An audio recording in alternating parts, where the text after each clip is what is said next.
Hello.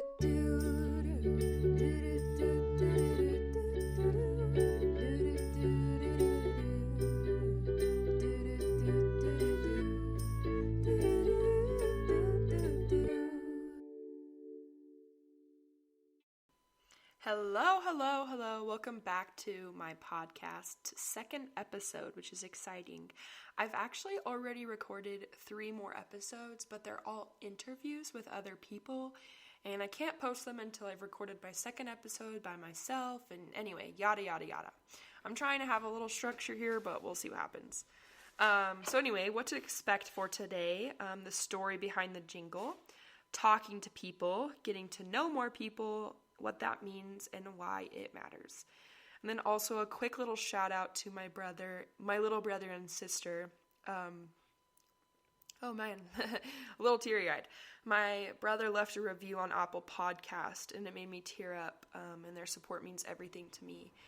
They listened to it and I was not expecting that. I just shared it with the family group chat, and anyway, my little brother and sister both listened to it.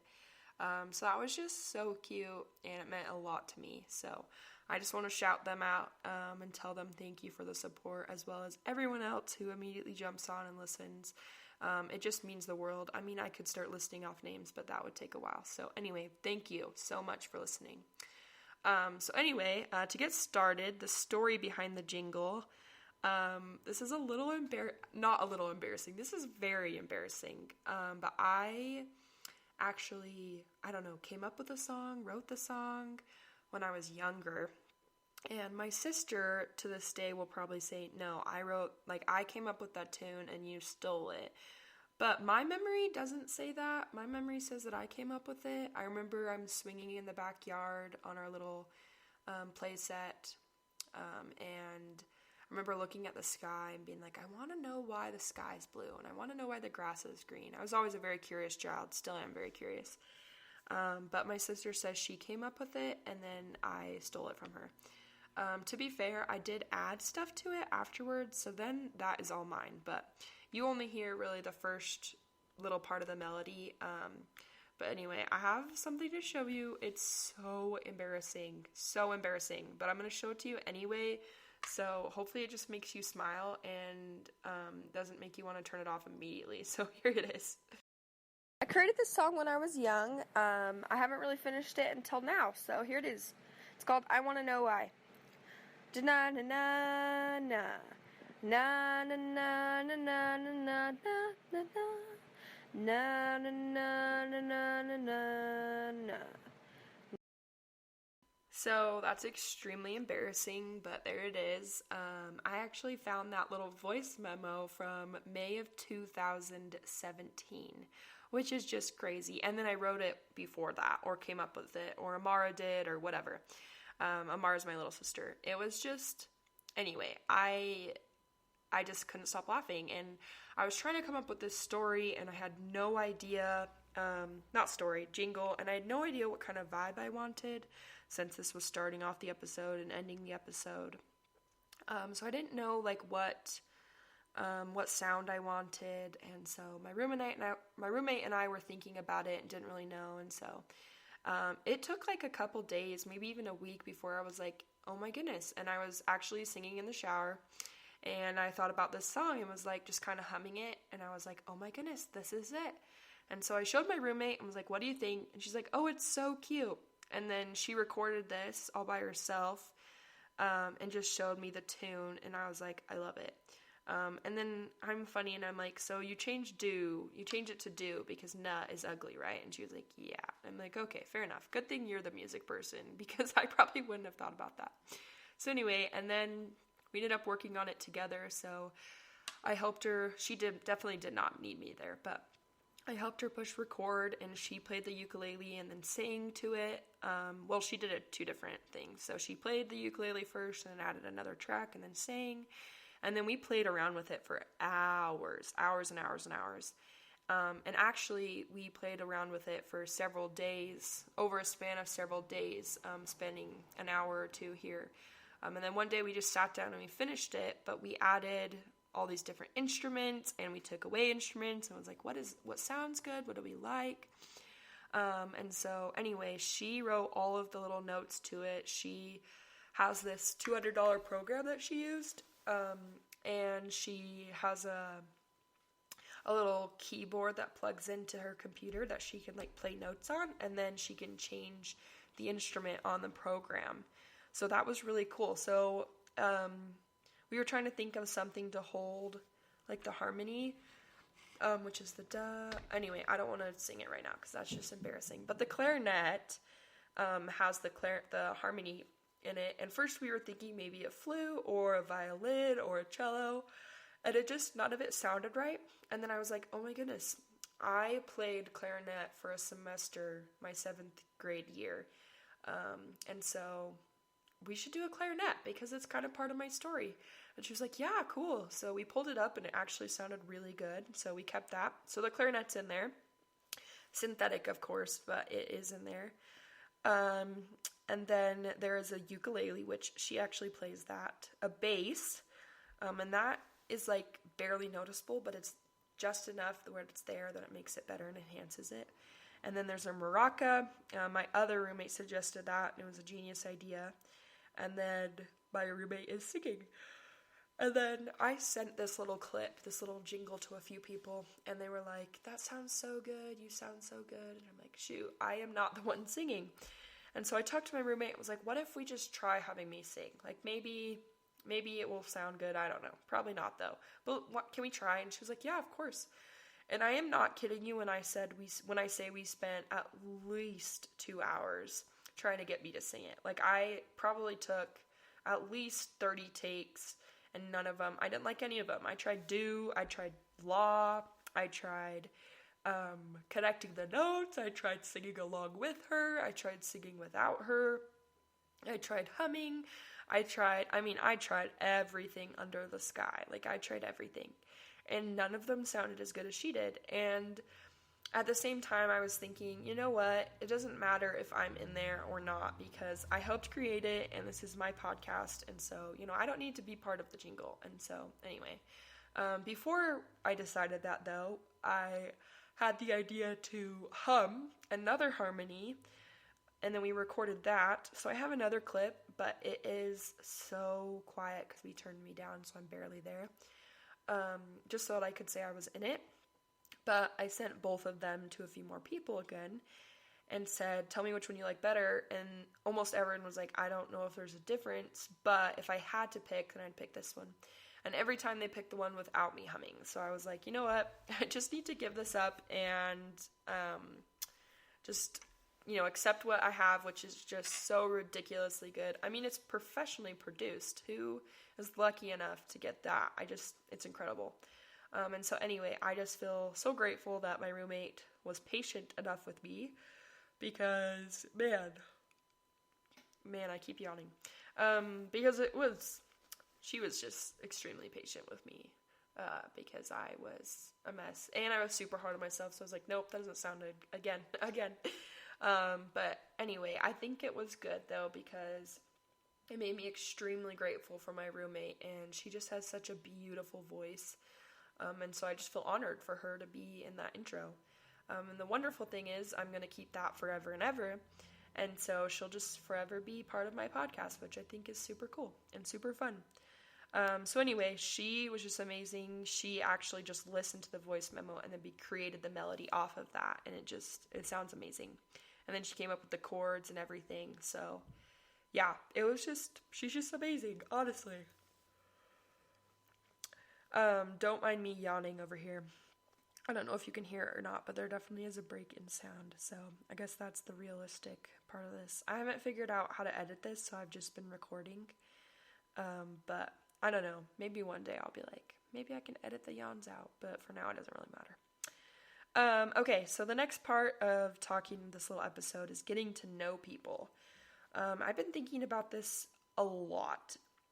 And I think there are so many moving parts and so many complexities that we don't think about. At FSY, I obviously met a ton of people.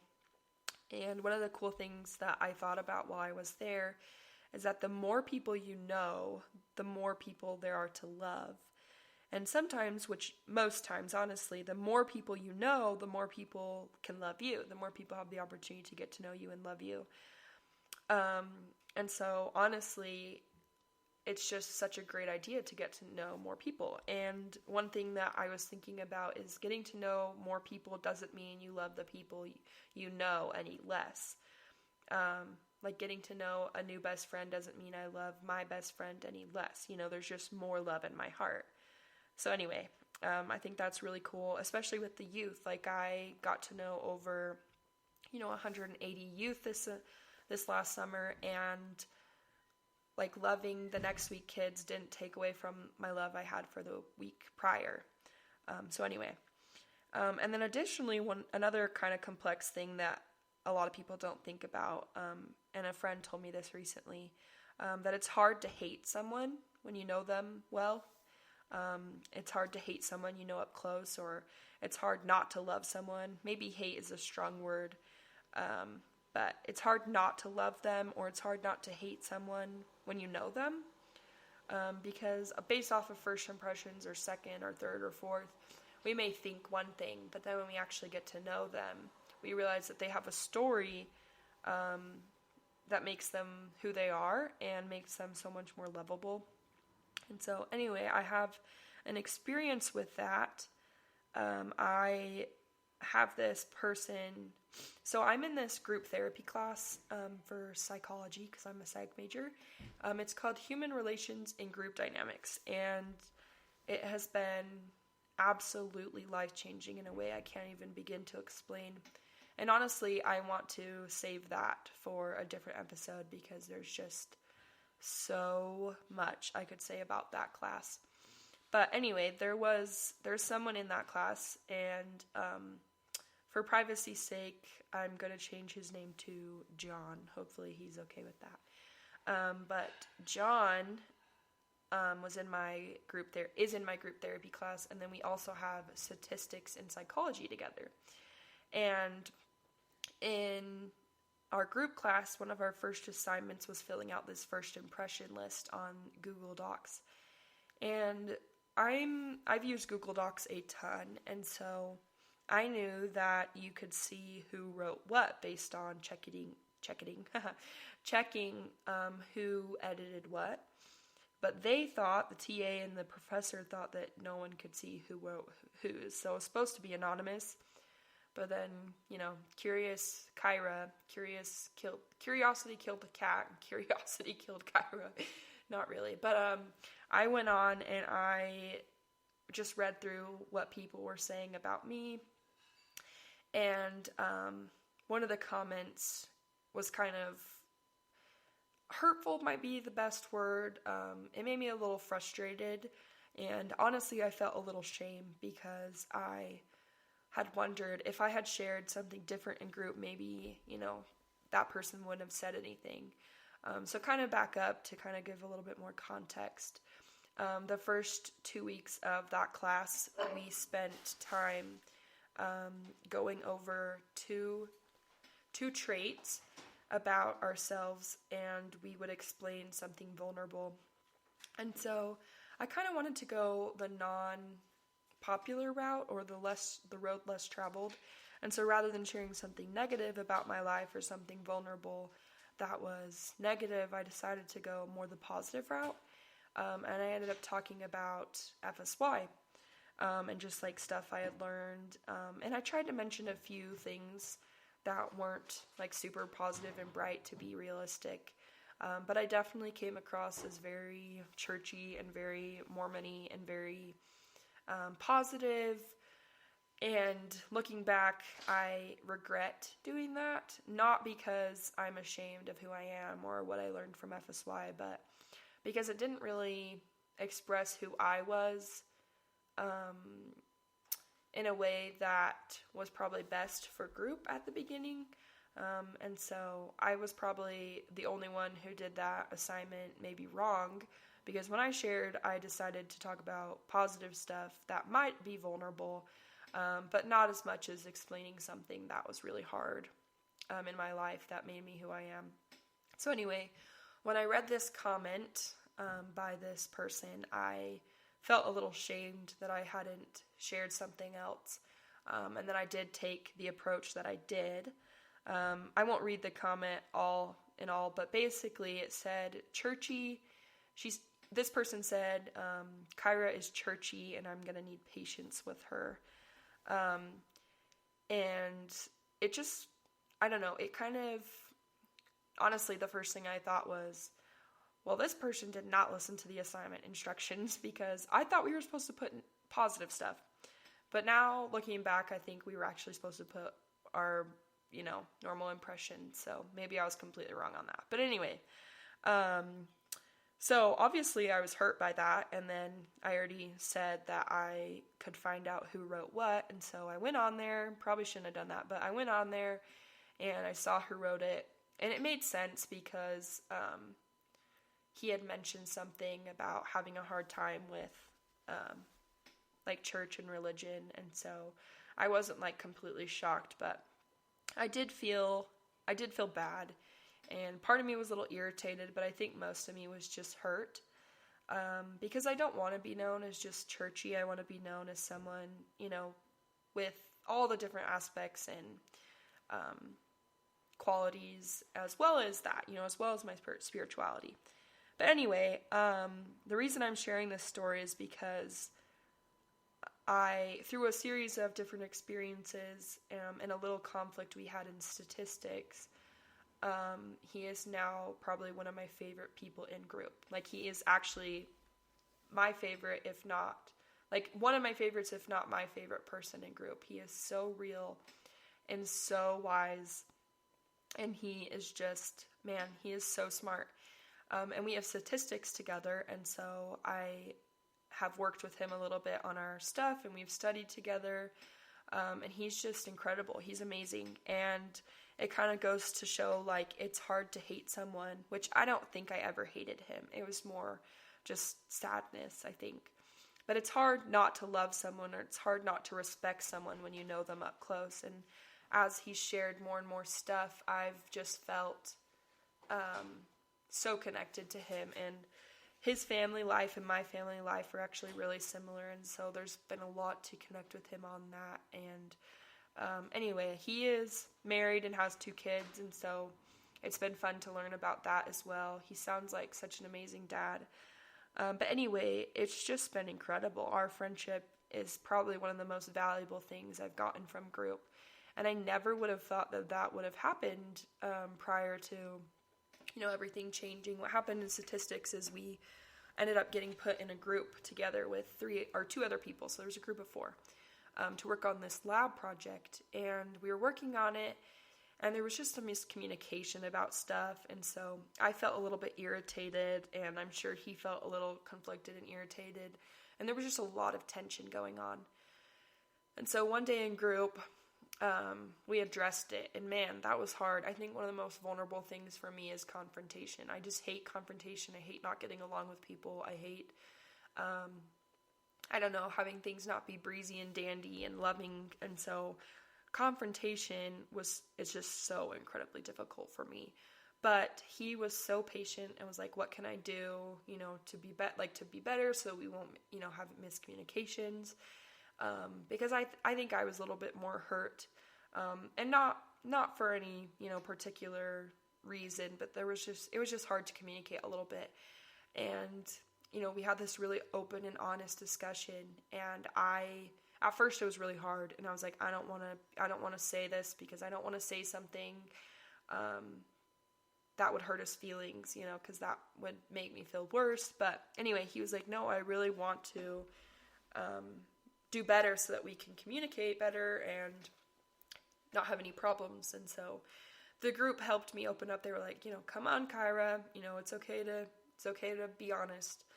And so anyway, we resolved that conflict. And then ever since then, things have they've blossomed and they've grown and they've just been absolutely incredible. I mean, I cannot even explain how absolutely incredible things are now.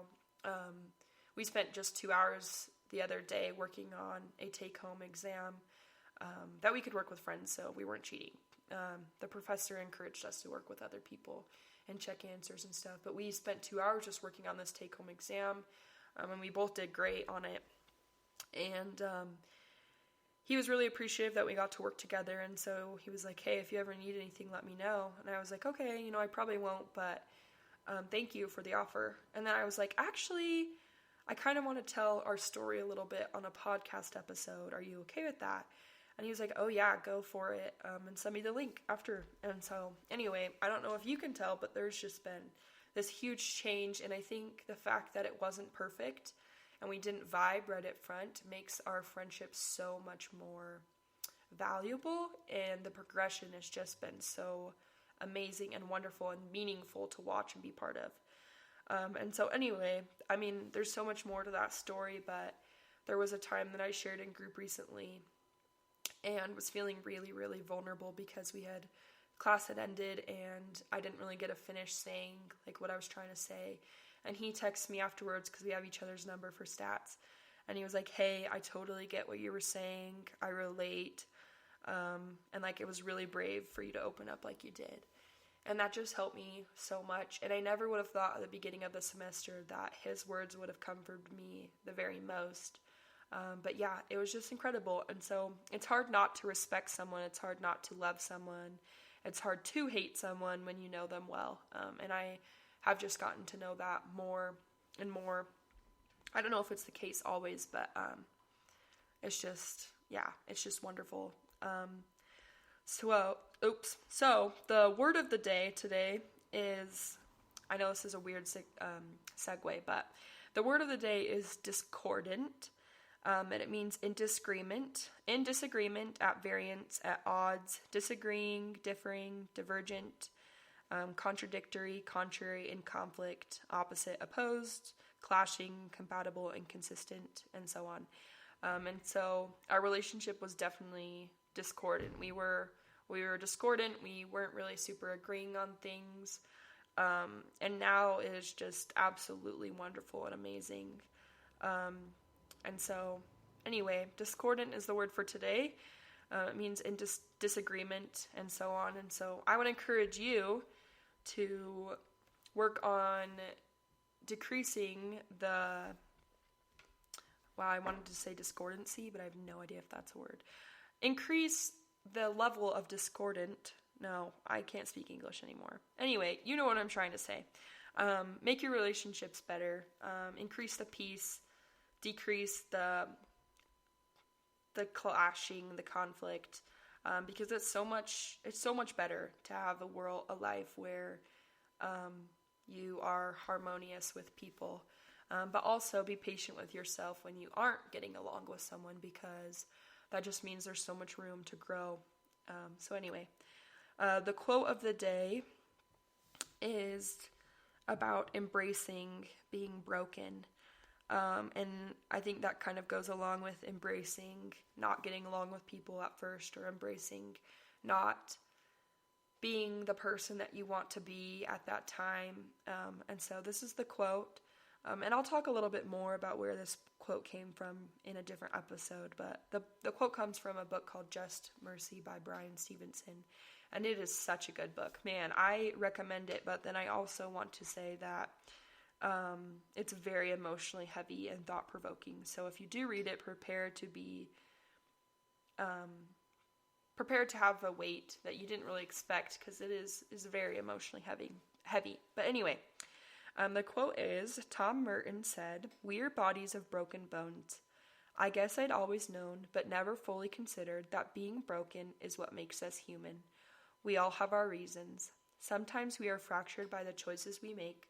Sometimes we're shattered by things we never would have chosen.